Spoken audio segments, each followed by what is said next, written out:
Hello, old school comic book reviews. Okay, this video is inspired by Invincible Rodan 101. He had asked me a question about my comic book collection, and I at first told him that I wasn't so sure if I could actually do a video for it because I've been having like problems with my camera and whatnot.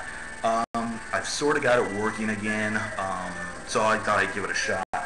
Um, I think I mentioned before in the past, kind of in passing, I used to have a pretty good collection, back in the day, and then for a bunch of personal reasons, I lost a lot of those comics. A lot of them got sold, some of them got lost, some of them I trusted to people that I shouldn't have trusted, so they're gone.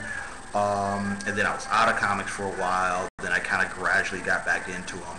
And the thing is, I kind of go in these phases and things, where I'm interested in one thing for a while, then I get interested in something else.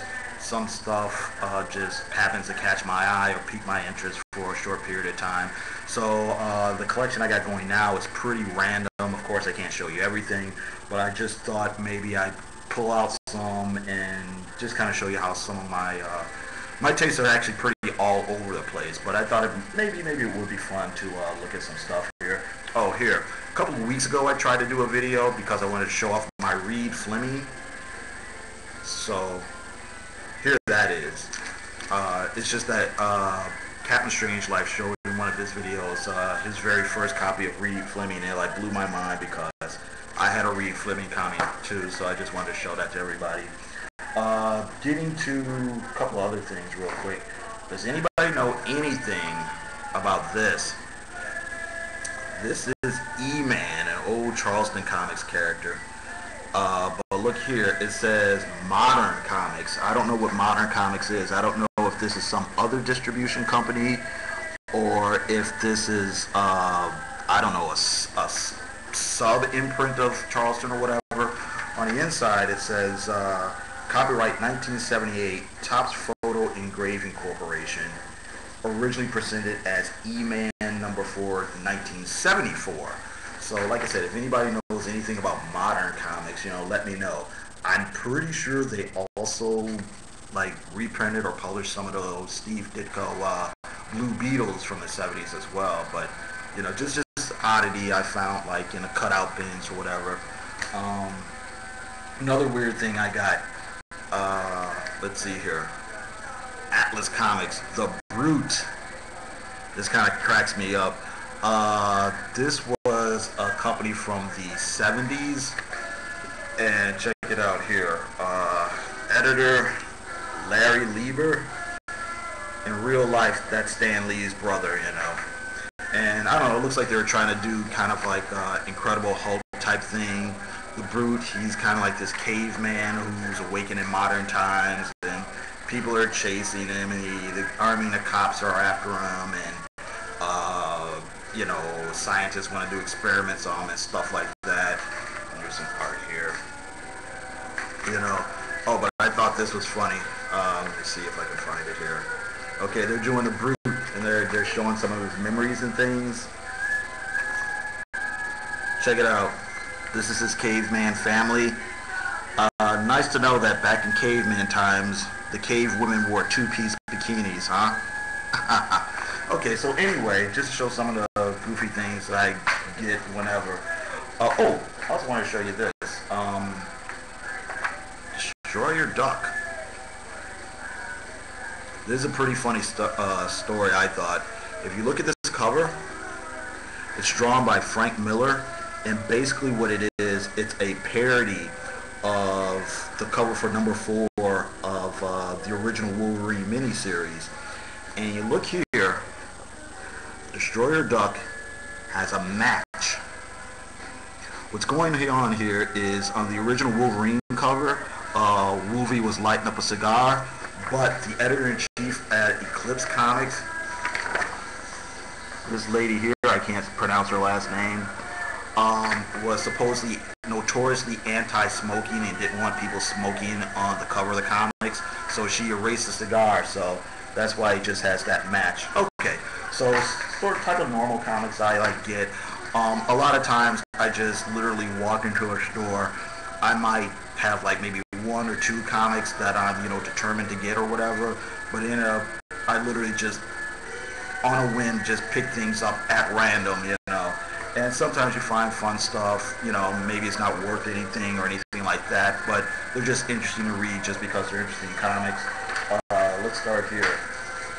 I got these comic called London. This is a Vertigo comic, which was pretty interesting. It was basically about a guy who's like a middle-aged rock star, and he swaps bodies with a younger kid or a younger rock star, and you know, wacky hijinks ensue or whatever. But it's pretty interesting. But let me take these out. Marvel premiere Black Panther. What this was, if anybody remembers back in the 70s, Black Panther had a series called Jungle Action. It was written by Don McGregor, and that series ended around, I don't know, issue 20, somewhere in the 20s. I don't know exactly, or I think. I don't know. Point is, the series was canceled, and they started over with a brand new #1, Black Panther #1, which was done by Jack Kirby. And the thing is, that series ended before they finished up that particular story. I mean, Jack just started in with his own story, and they just, you know, went in a different direction. And these Marvel premieres are basically wrapping up that other storyline. Batman Outsiders, Christmas issue. Star Slayer. Mike Grell series. It's kind of sword and sorcery, pirates in outer space. This is from the early 80s. Pacific Comics, which was one of the independent comic companies around at the time. On that same note, Captain Victory, Jack Kirby. What do you got here? Cool Star-Lord story, Marvel premiere. It's pretty funny that if you buy the black and white appearances of Star-Lord from Marvel's black and white line, he's drawn in a way that makes it look like he's a brunette, like maybe he's got brown hair, but here in the color editions, he's got blonde hair. I think that's pretty funny. Oh, this has some really nice I think this is Mike Bloomberg. Let me open it up really quickly. No, Tom Sutton.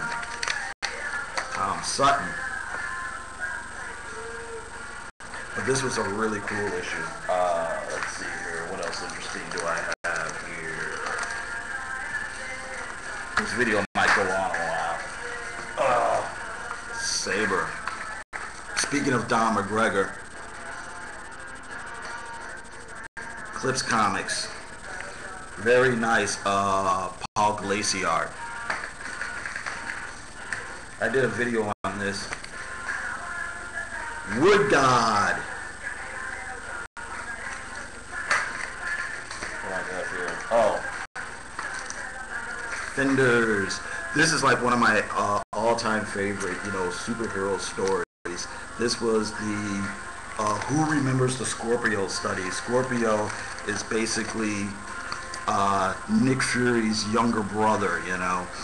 And if anybody was reading Secret Avengers over last year or so, where they had the Jack Fury character. Jack Fury is an android copy of Nick Fury. This story is where he made his first appearance. Get some Man-Things, Astro Cities. What is this? Late 80s Silver Surfer. Oh, here are my Avengers Forever. When I kind of got back into comics, Kurt Busiek and Carlos Pacheco, this really caught my attention. You know, I was an old Avengers fan back in the day, and this just really grabbed me. This here, oops, this is my favorite cover right here. Really neat. Dreadstar, Jim Starlin, one of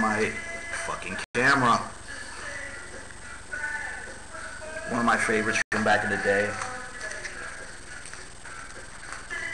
Cool. Some Man-Thing stuff. Giant-sized Man-Things. I actually think I showed some of these off before.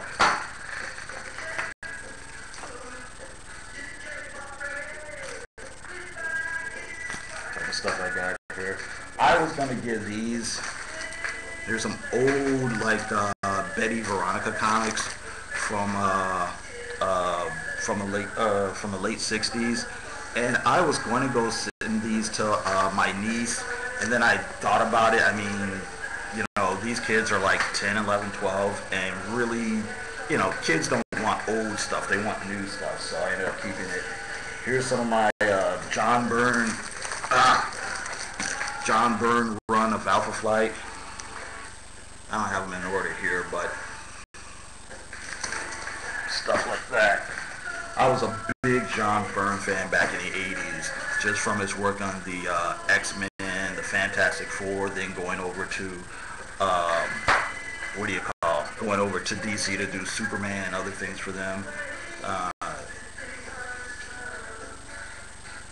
Pretty cool, Amazing Adventures. This was a split book with Black Widow and the Inhumans.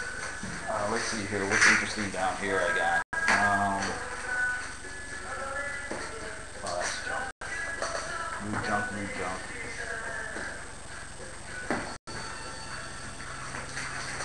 I'm just gonna grab some shit at random. Some indie comics. Optic Nerve. Oh. Portable Life, Low Life. I don't think you'd be able to find this. This was actually an indie comic that was done by Ed Brubaker. You know, the exact same Ed Brubaker that's writing for Marvel and DC these days. It's basically these kind of semi-autobiographical stories about our guy here. And it's pretty interesting because he kind of makes himself look like a guy who was involved in some questionable behavior. Stuff about, you know, there's his breakups with his girlfriends and stuff about hanging out and getting drunk and being on drugs and different things like that. So it's actually pretty, most of the stories are kind of semi-humorous, but then are also pretty serious as well. So if you ever find this, you know, give it a look, you know, but I'm pretty sure this edition is out of print. What else I got here? These are some New Avengers comics, blah, blah, blah. Let's see here. Oh, this, I have no idea how I still have it, but I do still have it. Detectives Incorporated. This is Don McGregor and Marshall Rogers. It's basically a straight up cop, private eye, I should say, story. You know, these two guys have to solve a murder, and the one guy is kind of going through a divorce at the same time. I remember when I first read it years ago, I thought it was really, really deep, you know. Upon rereading it, it basically has the major flaw that Don McGregor has with a lot of his titles, where it's just really overwritten, but it's still fun and it's really interesting. So if you ever find it, or well, if you ever find it or see it online, give it a shot. I don't know if everybody would like it, but it was fun for me. What is this? Let's see here. New Mutants. Oh, more Optic Nerve. Optic Nerve, these are these really kind of slice of life stories done by Adrian Tomine. And I want to say at one point in the mid 90s, there was actually a stage play based on some of his stories. It's really, like I said, slice of life, kind of low-key type stories, but very realistic. And if you give it a chance, you know, maybe you enjoy it. What the fuck is this? Oh, One Shot by Frank Miller and Dave Gibbons. Happy birthday, Marshall Washington. Really fun stories before Frank Miller lost his mind. What's that? It's an old wizard. Oh, Godland. Talking about having just getting into stuff on a whim. These, if you like Jack Kirby, I'm just now starting to get into it. If you like Jack Kirby, you might enjoy this series. It's